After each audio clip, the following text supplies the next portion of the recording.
अस्मद्गुरुभ्यो नमः। काश्यपान्वयसञ्जातं नारायणपदाश्रितं श्रीमन्नारायणं वन्दे यतीश्वरश्रियाजुषम्। कौशिकान्वयसञ्जातं वेङ्कटार्यतनूभवं वेदान्ताचार्यसच्शिष्यम् उडैवर्लुमहं भजे। यो नित्यमच्युतपदाम्बुजयुग्मरुक्मव्यामोहतस्तदितराणि तृणाय मेने अस्मद्गुरोर्भगवतोऽस्य दयैकसिन्धोः रामानुजस्य चरणौ शरणं प्रपद्ये। लोकाचार्याय गुरवे कृष्णपादस्य सूनवे संसारभोगिसन्तुष्टजीवजीवातवे नमः। श्रीशैलेशदयापात्रं धीभक्त्यादिगुणार्णवम् इतीन्द्रप्रवणं वन्दे रम्यजामातरं मुनिं। पिळ्ळै लोकाचार्यर् तिरुवडिगळे शरणं पेरियजीयर् तिरुवडिगळे शरणं। ओम अस्मद्गुरुभ्यो नमः। జై శ్రీమన్నారాయణ. భగవద్బంధులారా, నారాయణ మంత్రాన్ని ఆ విశిష్టతని మనం తెలుసుకుంటూ ఓంకారం నమఃపదం అర్థాలను పూర్తి చేసుకున్నాం. నారాయణాయ అనే దాంట్లో నారాయణ అంటే అసలు ఏమిటి అర్థం, దాన్ని మనం తెలుసుకుంటూ ముందుకు సాగుతున్నాం. నారములకు అయనమైనవాడు అని ఒక అర్థం. నారాలను అయనంగా కలవాడెవడో ఆయన నారాయణుడు అని రెండు రకాల సమాసాలను చేశారు. అందులో మొట్టమొదటిది తత్పురుష సమాసం, నారములకు అయనమైనవాడు అన్నప్పుడు. అలాగే నారాలను అయనంగా కలవాడు అని తీసుకుంటే బహువ్రీహి సమాసం. ఈ రెండు సమాసాలను చెప్పి అందులో ముందుగా తత్పురుష సమాసాన్ని వివరిస్తూ నారం అంటే ఏమిటి, నారం అంటే నిత్య వస్తువుల యొక్క సమూహము అని చెప్పారు. అంటే ఈ లోకంలో ఎప్పుడు ఉండేటటువంటి వర్గం ఒకటి ఉంటుందండి, వాటి యొక్క సమూహము నారము అంటే అర్థము. అది ఎలా అండి అంటే, నర అనే పదం తీసుకున్నట్లయితే నా అని ఒక అక్షరం, రా అని ఒక అక్షరం, రింక్షయే అని సంస్కృతంలో ఒక ధాతువు. దానివల్ల అర్థం ఏం తెలుస్తుందంటే నశించేది అని అర్థం తెలుస్తుంది. రా అంటే నశించేది, దాని ముందు నిషేధవాచకం నా ఉంది గనక కాదు. రా నా అంటే నశించేది కాదు, అందుకే నర అని చెప్తున్నారు. ఈ నర సంబంధించినటువంటి అర్థం జీవుడు అని అర్థం. ఈ జీవులు ఎంతమంది ఉన్నారు అంటే చాలామంది ఉన్నారండి. అయితే దానికి ఆది వృద్ధి ఇవన్నీ చెప్తూ దీర్ఘాలు ఎలా వచ్చాయో చెప్పారు. నిన్న సంస్కృతంలో ధాతువులు విన్నాం. నార అనేది ఒక జీవవాచకంగా చెప్తూ వాటి యొక్క సమూహాన్ని చెప్పాలంటే నారాహ అని చెప్పాలి. అంటే బహువచనం, ఒక్కటి కాదండి, చాలా ఉన్నాయని చెప్పాలంటే నారాహ అని చెప్పాలి. నారాహ ఈ జీవులన్నిటికీ కూడా, ఈ జీవ సమూహానికి అంతటికీ కూడా అయ్యనమైన వాడెవడో ఆయన పేరు నారాయణ అని అర్థం అండి. దాన్ని వివరించారు, రెండు వ్యుత్పత్తులు చెప్పారు. అసలైతే నిత్య వస్తువుల సమూహం అన్నారు కదా, ఏమిటా నిత్య వస్తువులు అని మొదలుపెట్టి ఈ లోకంలో అన్నిటికంటే గొప్పదేది, అసలు ఈ లోకంలో అందరినీ సృజించిన వాడెవడో ఆయన దగ్గర నుంచి తీసుకొచ్చారు.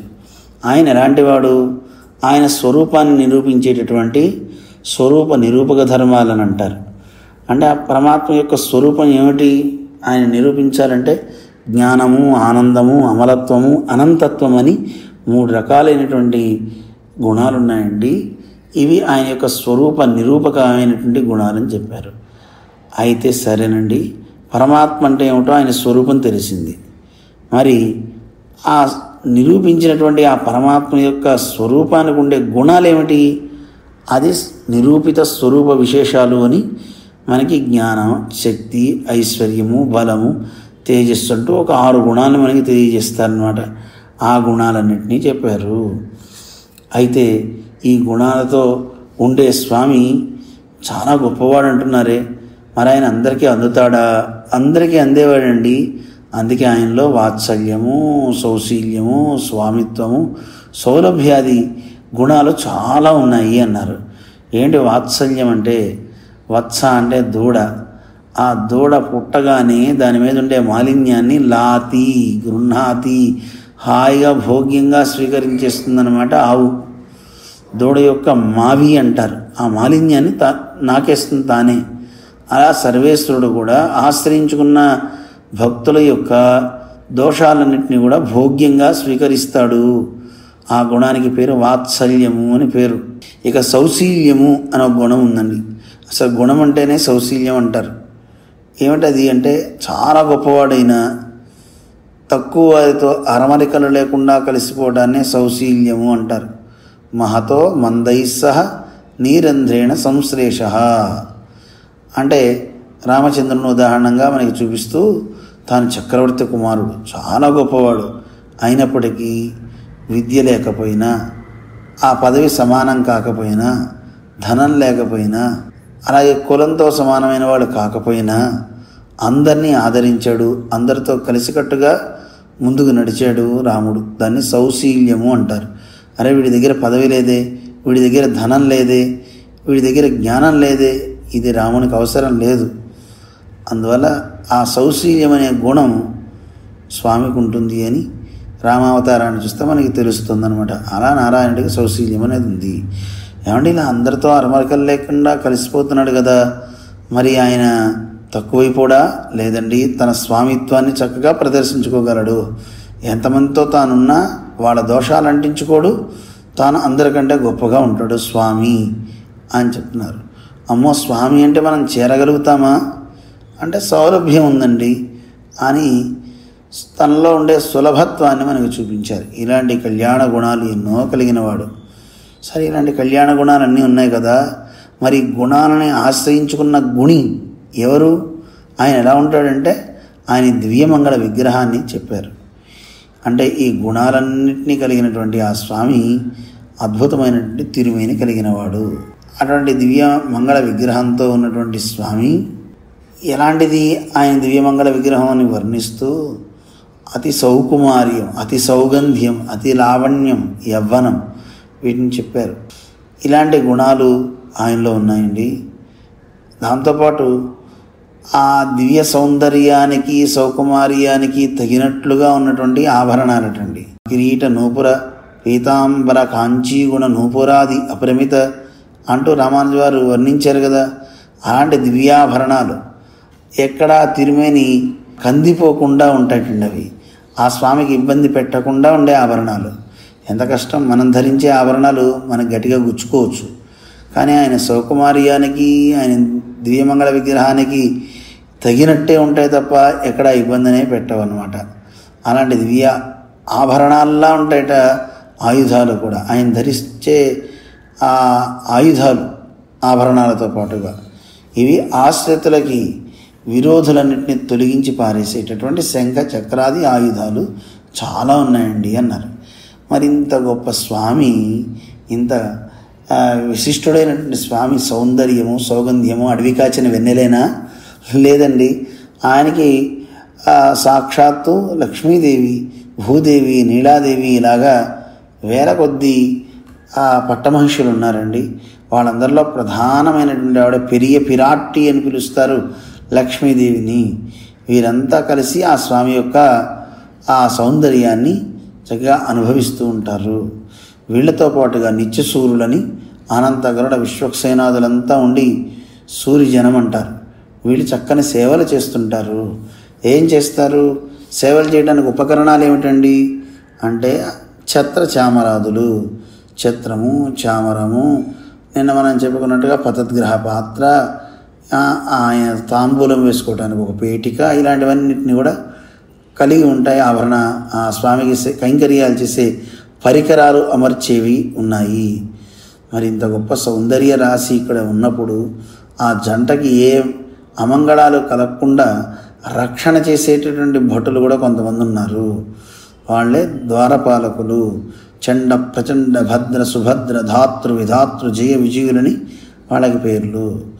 అలాగే ఒక్కొక్క గణానికి ఒక అధిష్టానంగా ఒక లీడర్ కూడా ఉన్నారు.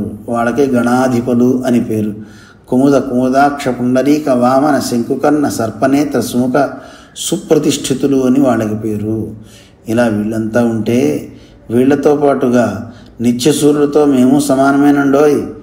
అయితే వాళ్ళకి సంసారం అనేది అంటలేదు.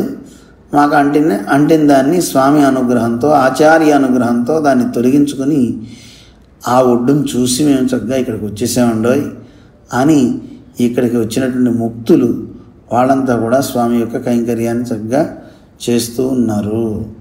అలాగే ఇలా స్వామి యొక్క ఆ పరమాకాశాన్ని కూడా, పంచోపనిషన్మయంతో కూడినటువంటి పరమాకాశాన్ని కూడా మనం తెలుసుకున్నాం. ఇక్కడ దాకా మనందరం ఏం తెలుసుకున్నాం?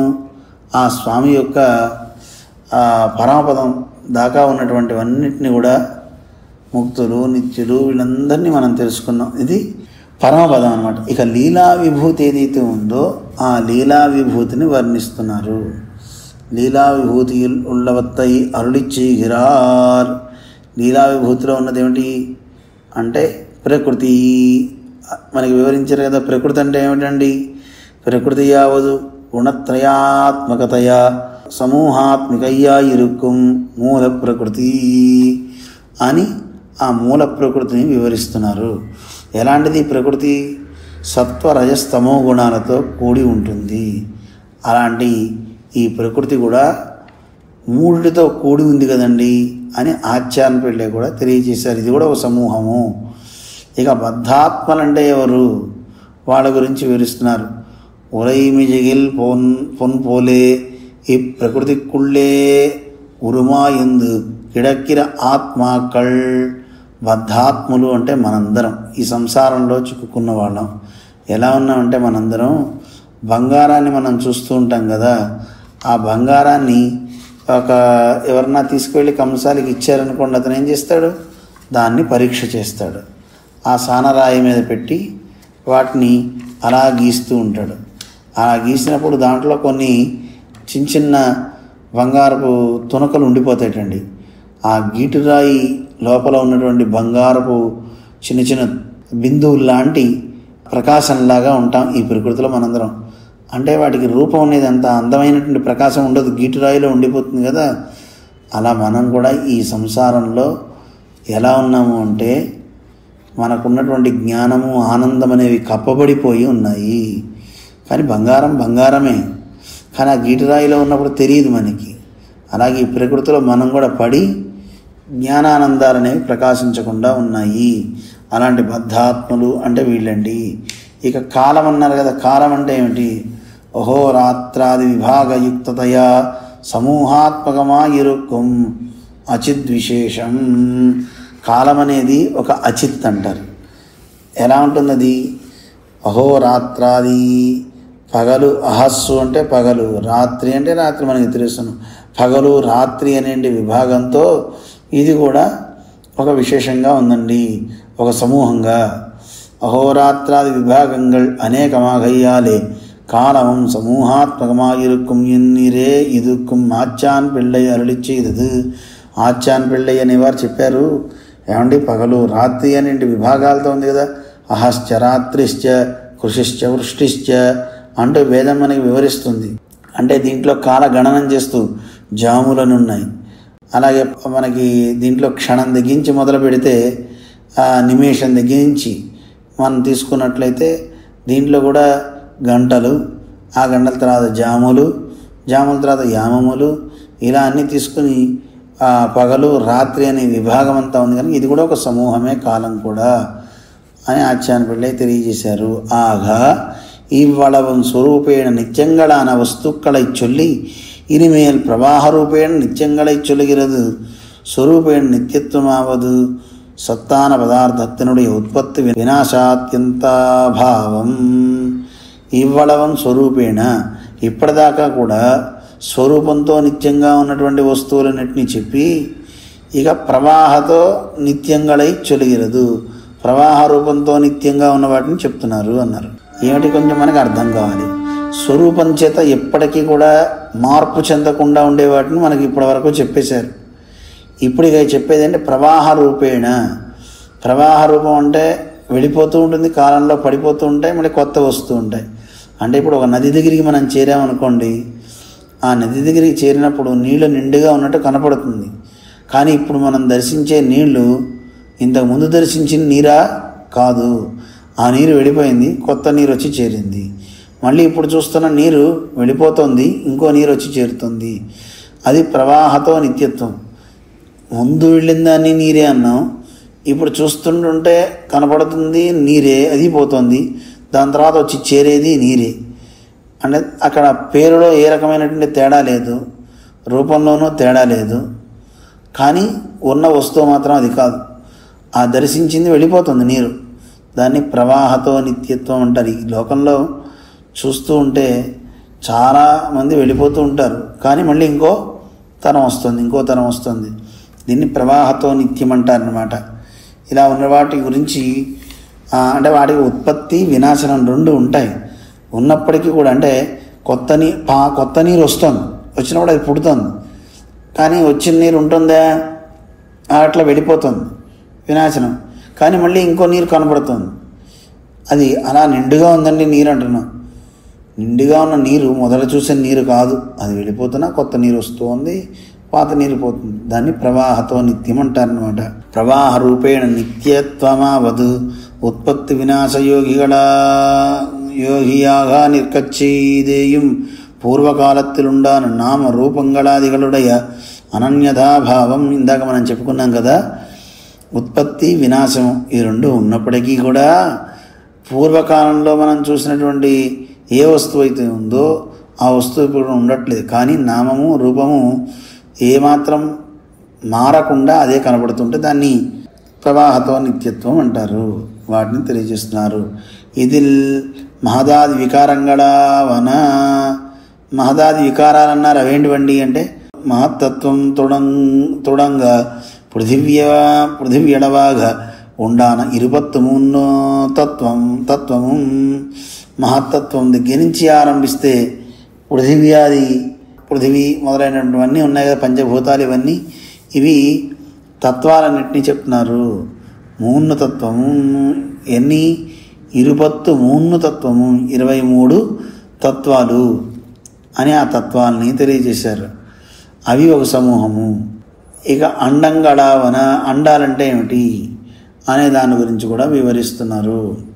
ఆ అండాలని వివరిస్తూ అవేమిటండి, అండంగళు ఇం మహదాదిగళాలే ఆరబ్ధంగళాయి అండానాద சஹஸ்ராண்யைதானு ச என்கிறபடியே அசங்கேயமாயிருக்கிற அண்ட விசேஷங்கள் என்கிறபடியே అసంఖ్యేయమాయిరుక్కిర అండ విశేషంగల్. ఈ అండాలు బ్రహ్మాండాలు చెప్పడానికి లెక్క పెట్టడానికి వీలే కాదు. అవన్నీ వేల కొద్ది, సహస్రాణి అయుతాని చ, 10,000 కొద్ది ఉన్నటువంటివి లెక్క పెట్టడానికి వీలు కూడా కాదండి, అన్నీ ఉన్నాయి అండాలు అని వీటి సమూహాన్ని కూడా చెప్పారు. అవత్తు కుళ్ళపట్ట దేవాది పదార్థంగళవన, అండాలు బ్రహ్మాండాలు ఇవన్నీ చెప్తూ మళ్ళీ వాటి లోపల ఉన్నటువంటి దేవాది పదార్థాలు అన్నారు కదా. అవంటే ఏమిటి, ఒక్కొక్క అండాలలోనూ బ్రహ్మాండాల్లోనూ ఎవరున్నారండి అంటే వాటిలో దేవ మనుష్య తిరియక్ స్థావరంగల్, మళ్ళీ నార పదార్థాలన్నింటినీ చెప్పారనమాట. అంటే దేవతలు, మనుష్యులు, తిరియక్ అడ్డంగా తిరిగేంటి పశుపక్ష్యాది జీవులు, స్థావరంగల్ పర్వతాలు, చెట్లు, గట్లు, పుట్టలు, ఇవన్నీ అనమాట. ఇవన్నీ కూడా దేంట్లో చేరుతాయి, నార పదార్థము. ఇక్కడితో నార పదార్థాన్ని చెప్పినట్లయింది అని మనకి నార పదార్థాన్ని తెలియజేశారు. అందువల్ల నార అంటే నిత్య వస్తువుల యొక్క సముదాయము అని మనకి నిరూపించారు. ఇప్పుడు నార అయిన తర్వాత ఏముందండి, అయన అనే తెలియాలి. మేల్ అయన పదార్థத்தை అరుளிச்செய்கிறார். అయన అంటే ఆధారము అని కదా అర్థం, దాన్ని వివరిస్తున్నారు. అయనమన్నది ఇవత్తు కాశ్రియమన్న పడి, అయన అంటే ఇప్పటిదాకా చెప్పుకున్నటువంటి నార పదాలు ఏవైతే ఉన్నాయో ఆ పదార్థాలన్నిటికీ కూడా ఆధారము అని అర్థం అన్నమాట. అయనము అంటే అదావదు అయన శబ్దం ఆశ్రయవాచకయ్యాలే. ఇవత్తుకు అయనమన్నది ఇవత్తుకు ఆశ్రయమన్నపడి అన్వై. అయితే సరే అండి, ఆయన శబ్దము అంటే ఆధారం అని చెప్తున్నారు కదా. వీటన్నిటికీ అయనం అంటే ఏమిటి అర్థం, వీటికి ఆశ్రయము.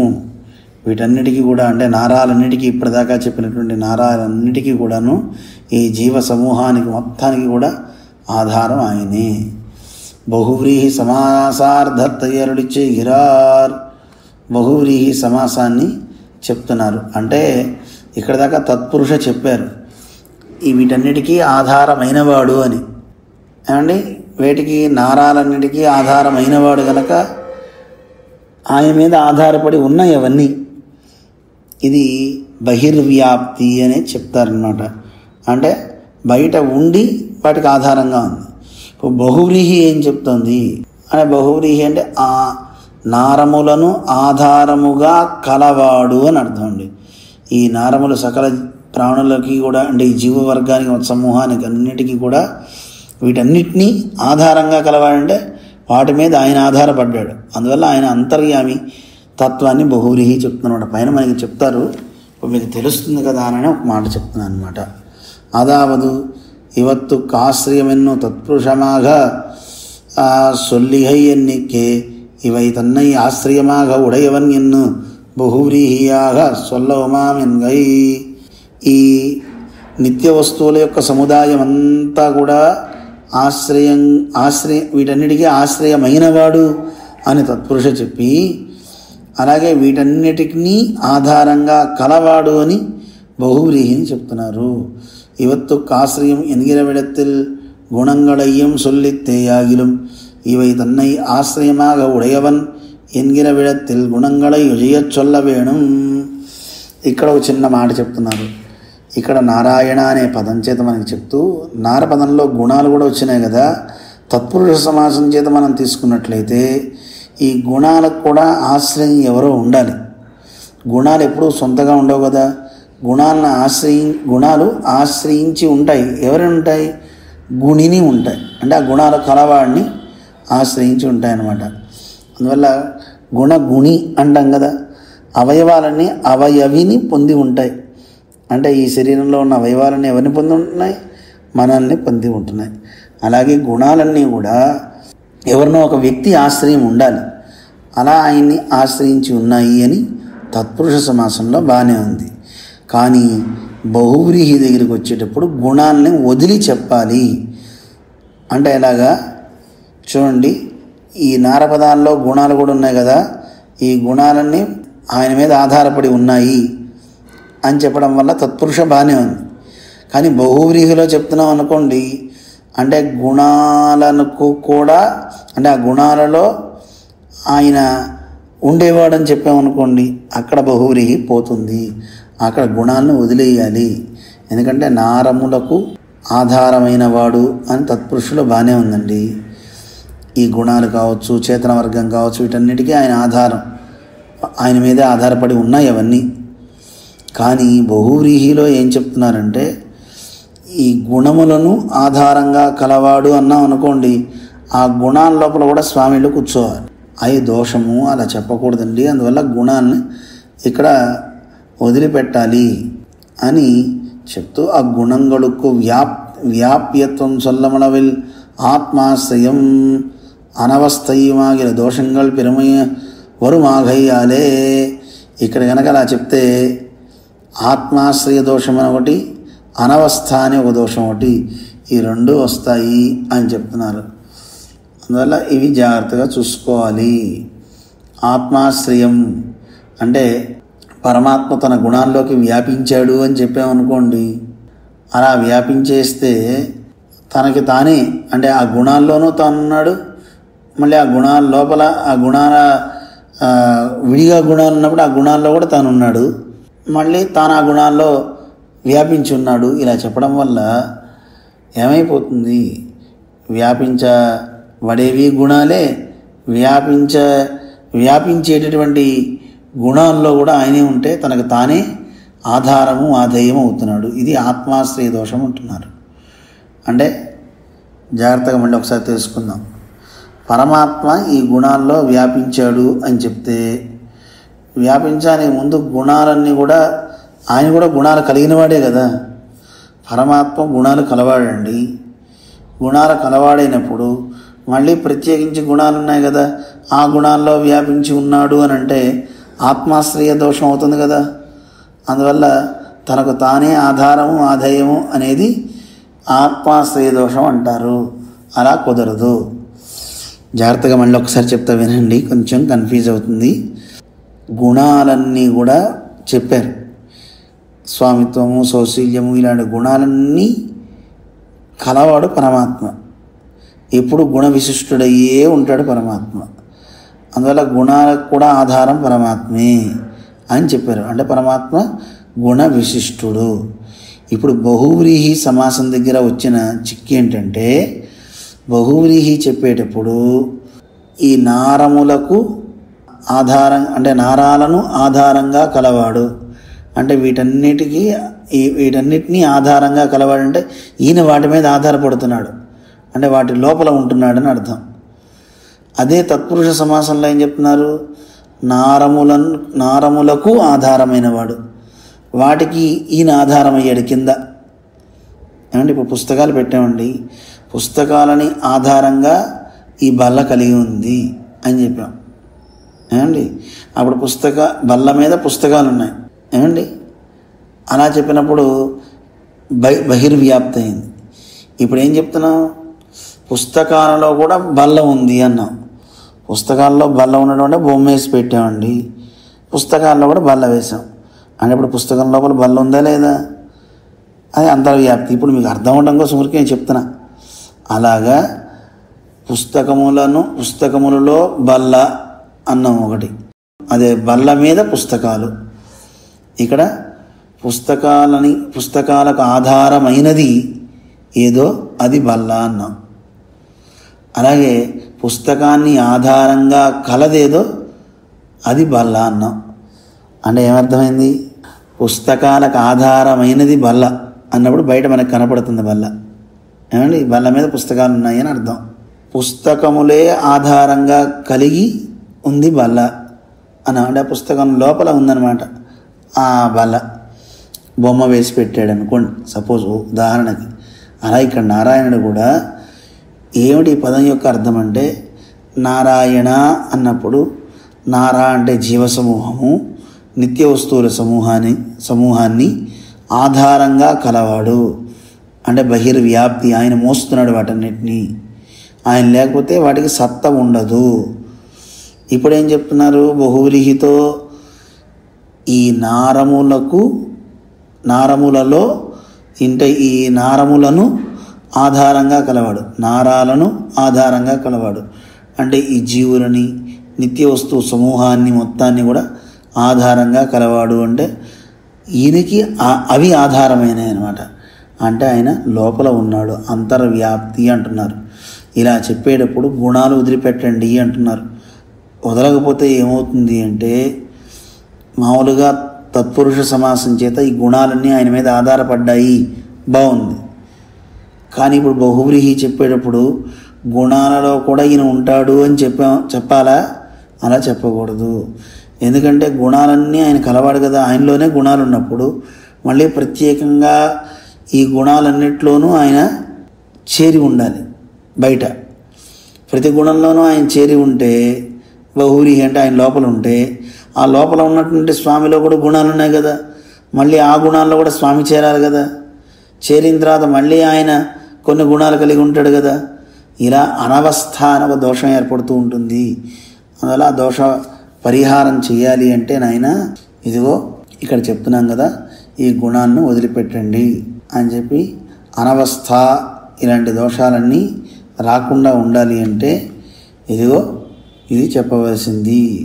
ఈ ఉభయ సమాసత్తాలం ఫలిత అంశత్తయ్యరుడిచ్చిగిరాన్, ఈ రెండు సమాసాల చేత కలిగేటువంటి ఫలం ఏమిటో చెప్తున్నారు. అంటే తత్పురుష సమాసం బహువ్రీహి సమాసం చేత ఏం తెలుస్తుంది? ఇవి ఇరండాலும் ఫలితదు పరత్వ సౌలభ్యంగల్. ఈ రెండు వ్యుత్పత్తుల చేత తెలిసేది ఏమిటి అంటే పరత్వము సౌలభ్యము తెలుస్తుంది. దేనివల్ల ఏది తెలుస్తుంది? అదావదు నారంగులకు అయనం నారంగళై అయనమాగ ఉడయవన్, నారములకు ఆధారము, నారములను ఆధారంగా కలవాడు. రెండు సమాసాలు. నారాలకు ఆధారము అండం చేత తత్పురుష సమాసమైంది. నారములను ఆధారంగా కలవాడు అని చెప్పడంతో బహువ్రీహి. ఈ రెండు సమాసాల చేత ఏం తెలుస్తుంది అంటే తన్నై యుజింద సమస్త వస్తుక్కడుం తాన్ ఆధారమాయిరుక్కయ్యాగిర పరత్వము అంటే మొట్టమొదటిది పరత్వం చెప్తున్నారు.